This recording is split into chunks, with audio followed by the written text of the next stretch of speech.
Welcome to the Everyday PM podcast, the podcast where we discuss project management principles for your everyday life. My name is Ann Campea. I am the host and founder of the Everyday PM. I am also a lifelong project manager and a lifelong learner, and I'm so excited to have you here, as well as our special guest today, Ajay Bhargove, who is coming to us from actually, I don't know where you are situated. Can you let us know where you are located right now? Yes, I'm in Toronto. Wonderful. So today we are going to deep dive into the real world challenges and solutions that make project management work.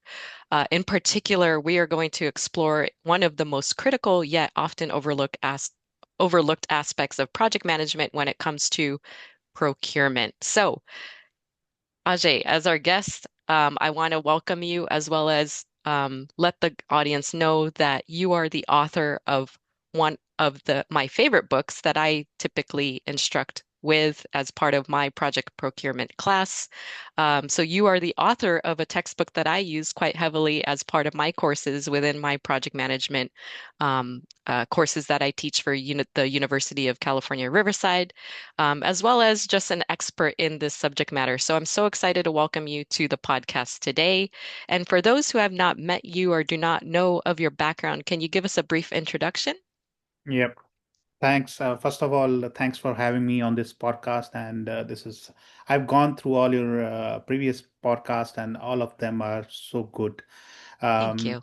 and with regard to my introduction, I would like to keep it sweet, short. I mean, spend like 2 decades of working experience in procurement, supply chain.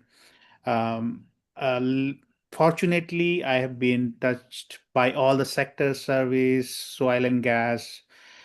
Majority is like EPC, EPCM, and yeah, some experience with the public company in the beginning of my career, and that made me where I'm today. I'm a married guy, and I have two sweet children, and they keep teaching me more about the procurement and project management, and I always treat them my client, and they are always tough to deal with.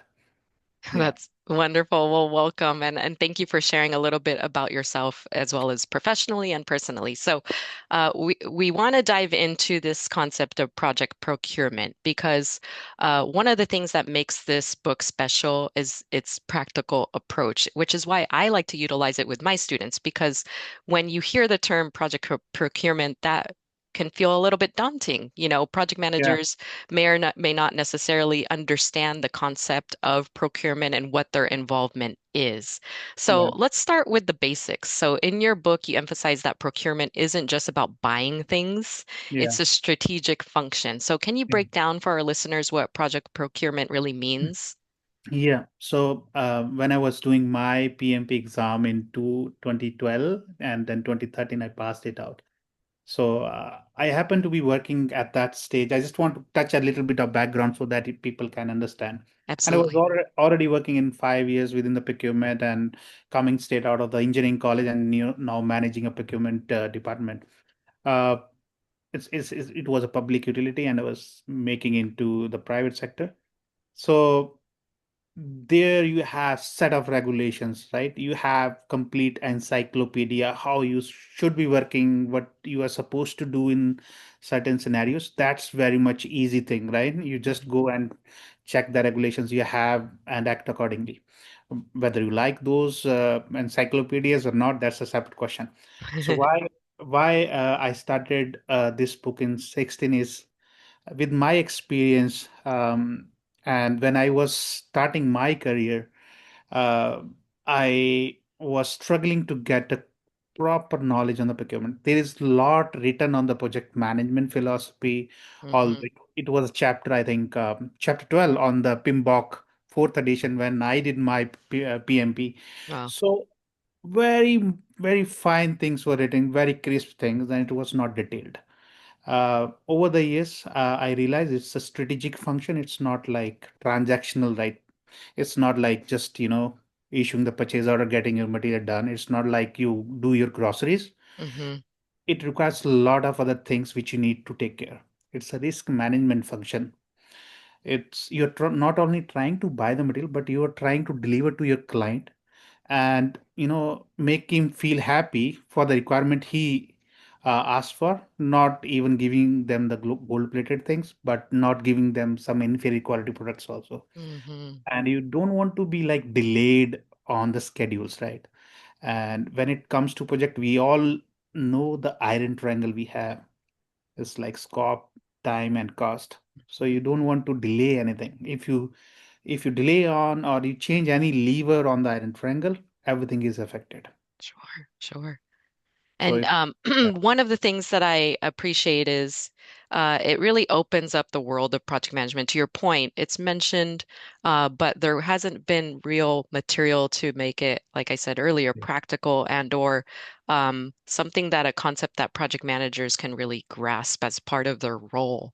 And yeah. so as you started to incorporate more of the procurement acumen into your own practice as a project manager, can you tell us a little bit about what gap you were trying to fill when you wrote this particular book? So my intention when I was writing this book was to fill up the gap, right? How, if I am acting as a buyer or the project procurement manager, so what should be going into my mind? I should be concentrating on the schedule. I should be focusing on cost, or I should try to bring the best value to the client or to the project. So those were the things which were going on mine. And apart from that, you have set of compliances with you, which you need to take care when it comes to procurement. It's a trading of coal, right? You get your hands dirty. Hmm. Somebody can always point finger on you. It's the easiest thing in the world to point a finger on the procurement. If anything goes delayed and something goes wrong, oh, it's your supplier, it's procurement. Hmm.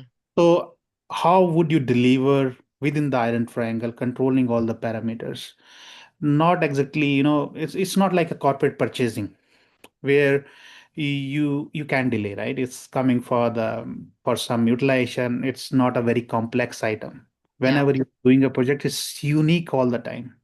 yeah, yeah. So it's not like a defined requirement all over again, right? So maybe you are buying the same stuff, same transformer, but it's with different specifications, maybe getting manufactured for the very first time. Hmm. So I mean that is why it's very very niche area where we need to spend more time. It's not just buying. It's not just buying. It's not just about the cost. It's about all other factors, schedule, a relationship with the vendor, keeping your stakeholders informed, Yeah. keeping them aligned, keeping them on all the same page, right? So, and it's like it's tiered, right? It's there are many layers on it. So, which I was trying to, uncover when I was writing this book. And the biggest task or the difficulty I had is like, how should I process this information in the easiest, simplest form so that if somebody is reading for the first time, he should, make some idea. Okay, this is the first step. Okay, supply selection. What comes before? Oh, purchase requisition. But why purchase requisition? Because there was some demand. So I try to, it's although it goes in circle, supplier management is in circle, right? Hmm. So, but then that was the thing when I was writing that part of the book, and that is the most difficult thing also to make readers aware how they should understand the book and the flow with the chapter it flows. Still, I know some of the readers might not have found it. Some might say, "Oh, why not Incoterms come before financial evaluation?" Hmm. Because that is dependent on your company, dependent on the way you are doing project procurement. Right, right. And Yeah, you want to tailor it to your needs, right? And I exactly. will commend you because you question whether the book is effective in doing so, and I can attest to it is because Thank the yes, and I'm just going to share a quick anecdote before I get into our next question for you, which is as part of our course.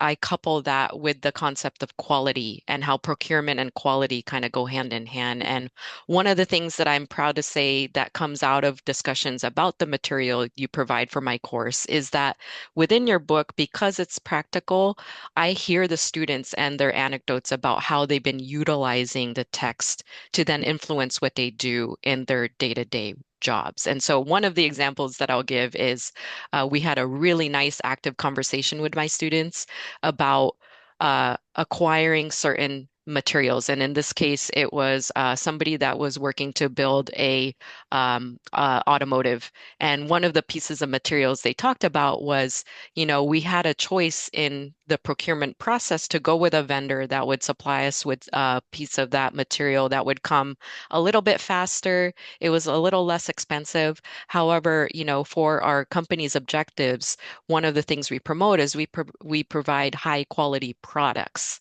And Yeah. so it was a very active conversation with the group about what are some of the choices you have to make as part of procurement in your vendor selection process to ensure that the materials you're procuring are also to the standards of what the company is expecting. And so they were able to apply a lot of what you said within Yeah. your textbook and then put that against a real world example, which I was very, very proud of them for being able to do that. And it did spur this active conversation around how procurement can directly affect something like the quality of what it is that you're trying to procure and how you as a project manager have influence and decisions to make or help influence the group to make a decision around what is most important for you, right? Is it the quality of the material? Is it the cost? Is it the time?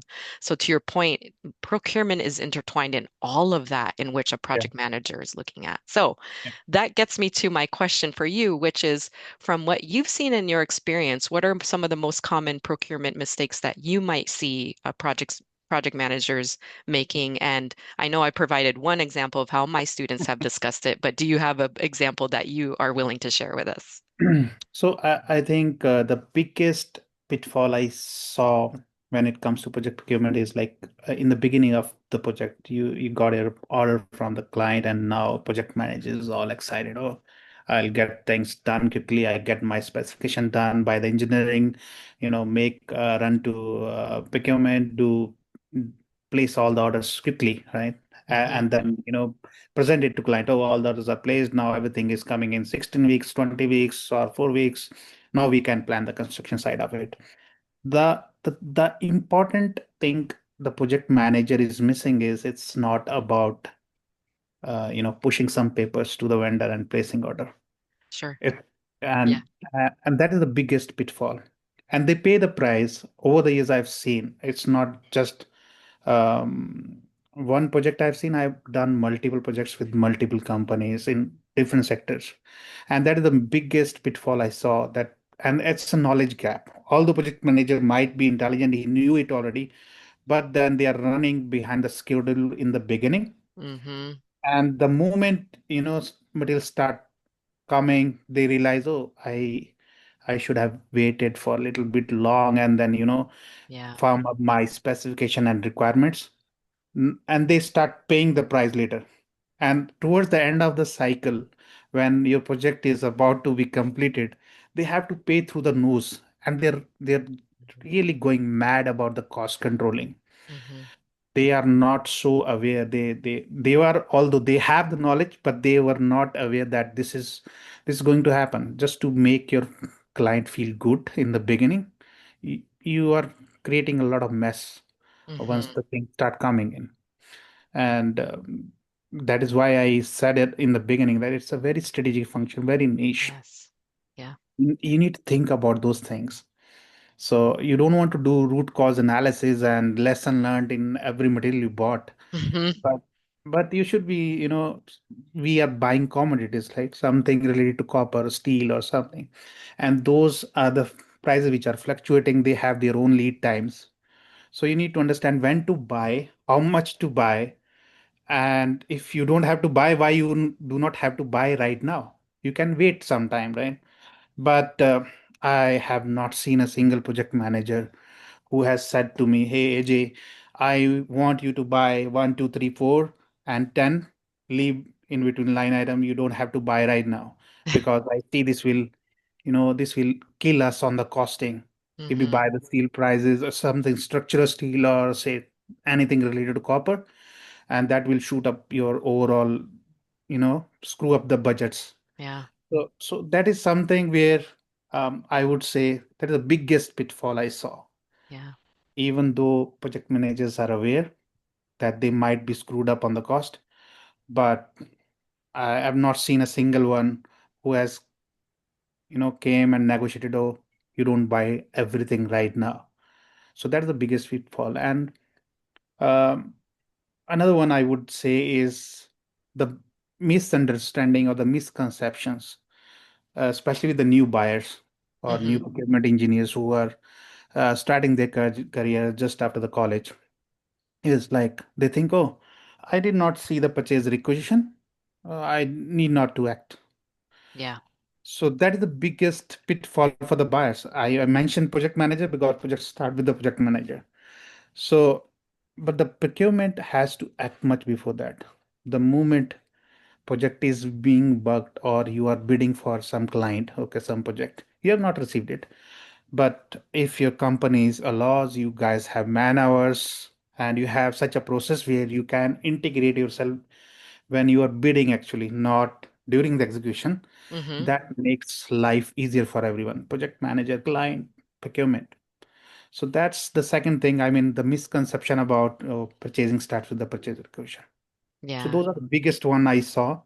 And there are many things which you can discuss, but these are the biggest one, I would say, biggest Yeah, flaw. yeah, absolutely. And then I think intertwined in there as you're talking about procurement being strategic over transactional is this concept of introducing, at least the way I teach it to my PMs, the soft skills that are involved in procurement too, right?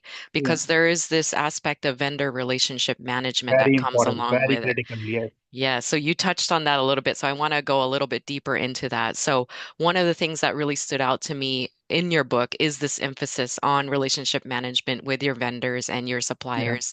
A lot of my junior project managers within my classes still question how they're involved in even that process, but I like to emphasize to them this seems, while it seems to go beyond traditional contract, management or project Yeah. management, there's still that aspect when you trace it back to those critical relationships that you have to build and maintain as part of your Yeah. project. So, Yeah. can you talk a little bit about why you thought it was important to emphasize that as part of procurement? Yes, and you touched a very important perspective or very pertinent point, right? If we are buying, the procurement is also not just about managing your risk, but it's about managing people, right? It's a Hmm. people management function. And I used to challenge my human resources guys sometime, we are also doing, people management. It's not just or to my manager sometime. I'm also managing people. And you used to say, oh, you are managing procurement. No, I'm managing people. It's a Yeah, relationship, right? yeah, And and if you vomit out or utter words which other party is not going to like, you need to think 10 times before opening up your mouth.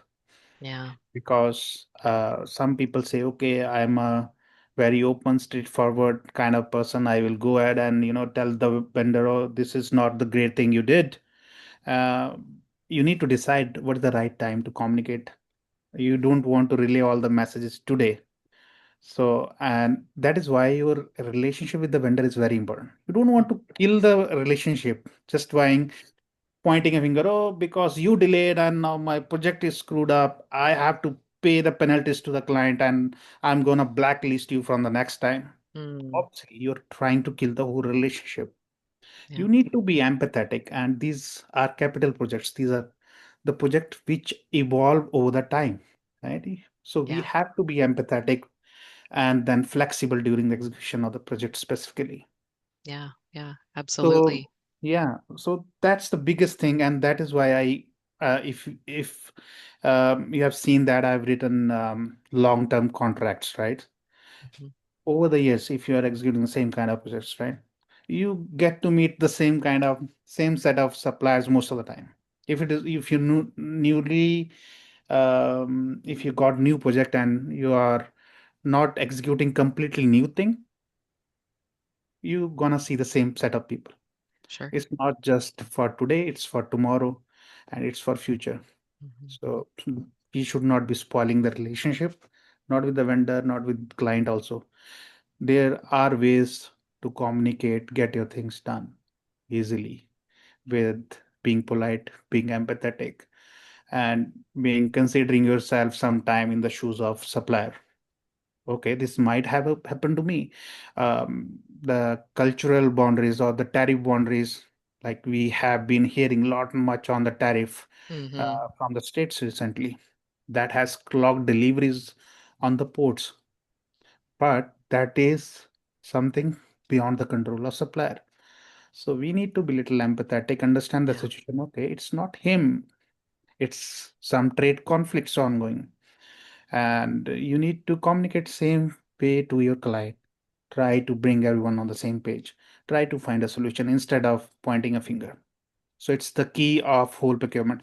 If you have the best contract, you have best compliances, but you have the bitter relationship with your vendor, Mm, your project gonna fail 200%. absolutely. Absolutely. Really beautifully said. Yeah. Yeah.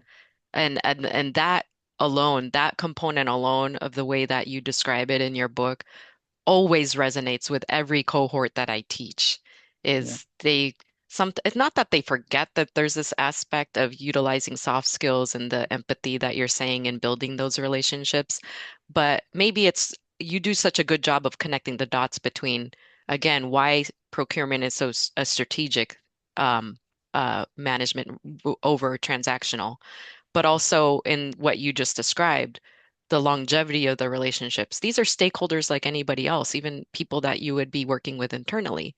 And Yep. so the best that you can do that as a project manager, and I think that's very effective in the way that you paint the picture for my students is, oh, that's right. Even though they're external, maybe suppliers or vendors, they still very much are a part of the project, just like anybody else that would be a part of your internal project team. And Yep. then that starts to click, and then it starts to become a Yeah. really, really fun concept for them to grasp. Yeah. They are a part of your project the very first day.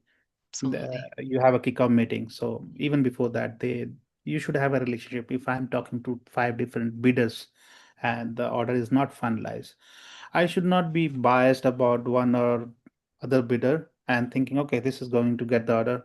Let's forget about others. No, consider them there on the project until Hmm. you decide, okay. Or even if I have had situations where in some of the projects we have awarded a vendor a bit big based on price, based on best judgments. But something happened, not to our side, to them. So some things happens, right? And then they said, "Oh, we are very sorry, we cannot execute. Yeah. We have gone into financial crisis or something, right?" So then you should be able to go back to option number two, the Hmm. best options you had, right? Hmm.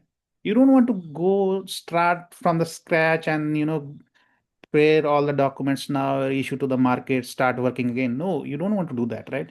So keeping your relationship clean, nice, sweet is the best thing if you are Yeah. in procurement, right? And everywhere, I'm not in procurement in general. Project managers also keeping they understand this, right? That you don't want to spoil the relationship with the client because he's Hmm. important. Same Yeah. way. So it's just a mirror of the project manager maintains with the client, procurement maintains with the supplier. It's a great way to put it. Yeah. I want to pick your brain about something outside of relationships. Yeah. And just because it's so relevant in the environment that we're currently in. Yeah. So I don't know even know if you've thought about this, Ajay, in terms of how do you see AI Oh. impacting procurement processes? Have you thought about that yet? It's A talk of the little bit of a town. curveball here. Yeah, yeah, no, it's talk of the town, and it's not that we can. It's just like when people were talking 1980s of supercomputer, computers are coming to the market, and yeah, man, humans will be jobless. They don't have anything to work Yeah. because it has very great processing powers and this and that. They can calculate in snip. Uh, it's something like that, right? Hmm. So the only challenge is for people like us who are already spending 2 decades in the market is to gear up themselves, right? AI is going to be the next revolution, and I know companies has already started it. Obviously, if one company is investing efforts in, say, bringing AI system to their company just to reduce the cost, because they want to be competitive compared to their competitors. Obviously, the competition has to gear up themselves. It's Yeah. not about snatching jobs from the mankind and giving it to the computer to process. No, it's not like that. We need to learn, we need to grow ourselves into AI. And it's Mm-hmm. not difficult. People have been talking about chat GPT, perplexity, cloud. Mm-hmm. There's so many chatbots these days, but these are very, very nascent, or I would say at a very young stage. And this gonna change in say another 2 to 3 years. I see that people are still using those things are like Google, right? Just correcting things on grammar, writing emails, but that is nothing. That's just the beginning. Yeah. AI is, if I see procurement, is gonna give you scorecard for the suppliers. You Mm. don't have to, because that is the area where any company wants to evaluate their suppliers, how they performed in say last project, how they have been on the relationship, Yeah. how many claims they send to us, or how many claims we have to send to them, Mm-hmm. uh, or how much market they are controlling. Those things right now buyers are doing themselves. They get information collected and see, okay, I think A is better than B because they have a better market share. They have been doing, say, if I talk about my company or my area, they are like 60% controlling the market share. They are getting 60% of the projects we are awarding to the market. Those kind of things you can get like this. Yeah. Okay, tell me which supplier for which component, say for, I keep saying transformer. Give me power transformer, 50 megawatt, and in consider my last three projects and tell me which one is the best suppliers we had. Mm-hmm. And you will get information like this. You don't have to spend time, right? That will make you more efficient to Yeah. save your own time. Obviously, we don't need like 40, 50, 60 people to manage the procurement of a capital project. You Sure. might need 5 or 10. Yeah. But then if you don't gear up, or the buyers or the young supply chain folks don't want to learn AI, I'm sorry to say that they have to be thinking about doing something with the hand, right? Something, Mm-hmm. some skill they building or something else they can do. But if you want to do something in procurement, you need to learn all those tools. AI is going to be beautiful, I'm telling you. Yeah. You don't have to do the financial evaluation of the supplier. Yeah. You need to check the financial health, right? If just like banks, right? They check, okay, what is your credit score and how much you are earning, how long you have been into this job. They ask all those kind of questions. Similarly, you evaluate your suppliers on the financials. You check their, okay, give me your financial statements for the last 3 years, or give me DNB ratings, and then you make decision, right? Those Mm-hmm. details is gonna be easy. Yeah. Very, very quick. Yes, and you just have to apply. Okay, now I have everything. I don't have to waste like 2 weeks in collecting, gathering this information, processing, analyzing, and making final decision. I have this information right away. Yeah. Yeah. You save a lot of time. So we need to gear up ourselves as a procurement or supply chain guys. That is what I feel about AI. Yeah, and I believe you because I see you as the expert here. And I think in everything that you said, AI is only going to further emphasize what you've been trying to promote this whole conversation, which is Yeah. seeing procurement as a strategic uh, Yes. function of a project manager. So Yes. thank you for appeasing me and looking into the future. So my final question to you in terms of folks that want to get a little bit more practical with procurement, and Mm. for someone listening to the podcast who wants to improve their procurement processes tomorrow, Yeah. what are some of the top actionable steps that they should take in order to do so? So just we covered AI. Start learning about AI. Yeah.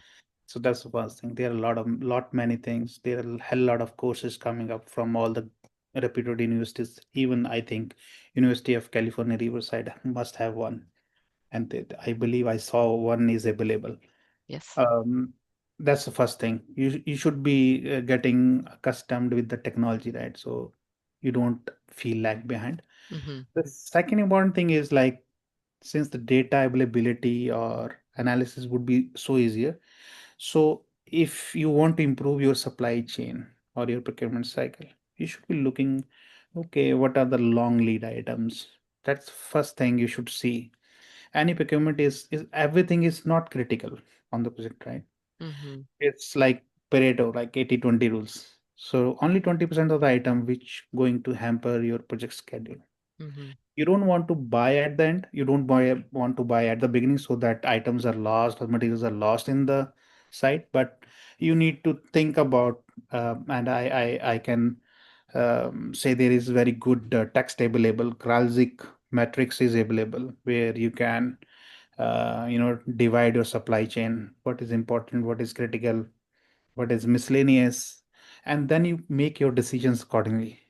Focus on the very important items, see their schedule, what are the suppliers available for those particular items in the market, Yeah. and how they have performed. So you can gather that information even if you're not doing any procurement right now. And if you're starting, say, fresh procurement department within the company, start building your data and then try to analyze later. Yeah. So, so you need to divide your supply chain, which items to focus. We don't have the time of whole world and go and do a Six Sigma thing and do all the run charts and this and that. We don't have that bandwidth of the time on our side. Yeah. And that too when AI is picking up. So consider looking into your supply chain, how you can make processes lean, right? You should not, okay, I need to collect 20 signatures before I issue the purchase order. No. And I had been having very difficulty with my procurement heads in the past when I started my career. Why I have to collect 10 signature before I issue the purchase order? Yeah. And they were laughing, oh, I need to collect project engineer signature because he certifies what we are buying is correct. Mm-hmm. Okay, got it. Fair enough. Okay, so why procurement lead is signing? Because he's checking the work of package engineer and then, okay, understood. So why project manager is signing? Because project manager knows when the requirement is required, right? Right. So they have like hierarchical kind of things. So I think we need to make our processes leaner, right? So think about opportunity to make your procurement agile, how you can make quick decisions. We don't have time. Although we have all the digital tools available, you can send for signatures in like this. Imagine a project manager sitting with a construction manager and fighting for some material at site, some incident, and you are Mm. waiting for his signature to get the purchase order release for a Mm-hmm. critical item, which is already on the critical path. Mm-hmm. And then and people start blaming coming, oh, why you have not called me? Yeah. Because there was no signal, you were busy, or things happen, we all are human. And then you delayed whole week and then supplier came back, oh, my price is expired, I cannot access or address your requirement right now. Oh The goodness. earlier quoted lead time is now bigger because my production got busy, they got another order from the client, some other client. So you need to think about those things, Thanks. how you can improve, right? Yeah. And those are the area we should be looking. And I know people spend very less time on those things. Yeah. Nobody talks about these things. So they say, okay, this project happened, client is okay now. Okay, let's talk about new project. We Yeah. need to go back, look into the lessons learned, and where we did good things, we should record that as well. We should not only be talking about negative things happened on the project, but obviously we need to see how we could have done better. Yeah. Yeah. Absolutely. Absolutely. Well, our time is up already. I mean, this was Yeah. absolutely fascinating. The Yes. time has gone by so fast. I think our audience, as well as my students, I can't wait for them to listen to this episode. It's going to add tremendous value in terms of just understanding procurement alongside the strategic advantage it will be for project managers to really understand the concept. So, AJ, for those that want to continue the conversation with you, where can they find you online? Also, we've mentioned your book multiple times, so if you want to go ahead and plug that, we can do that too. Yeah. So they can connect me over a LinkedIn, and my LinkedIn is name is very specific. You do not find another guy.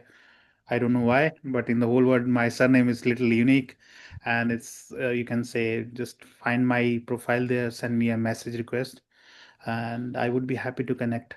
Otherwise, my email ID is also mentioned on the LinkedIn banner. They can send me email if they have specific question. I try to help them the best way possible. And it's a mutual learning always. That is my kind of things. I feel we learn from each other, right? It's not like there are students and I know, okay, I've been 20 years in the procurement. I might something hear something new, different, right? Yeah, And then I really will be happy to hear such kind of questions which are tough yeah. and me in a challenge mode. Okay, now solve this. Tell me how would you operate? I might say right or wrong way, but at least that will help me as well as a I am a student for my life. So Love that. that's my feeling. Well, thank you for being open to continuing the conversation with our audience. I encourage everyone to reach out to you. Also, pick up the book if you're able to, Yeah. Procurement. And if folks want to continue the conversation, I will leave the relevant links to everything that AJ described as ways to contact him. And you guys can follow me on LinkedIn as well. I'll leave that link as well as subscribe to the podcast. Give us your comments and feedback on this episode and listen to some of the other episodes as well. So that will do it for AJ and I on this installment of the Everyday PM podcast. We hope you enjoyed our conversation. And until next time, take care.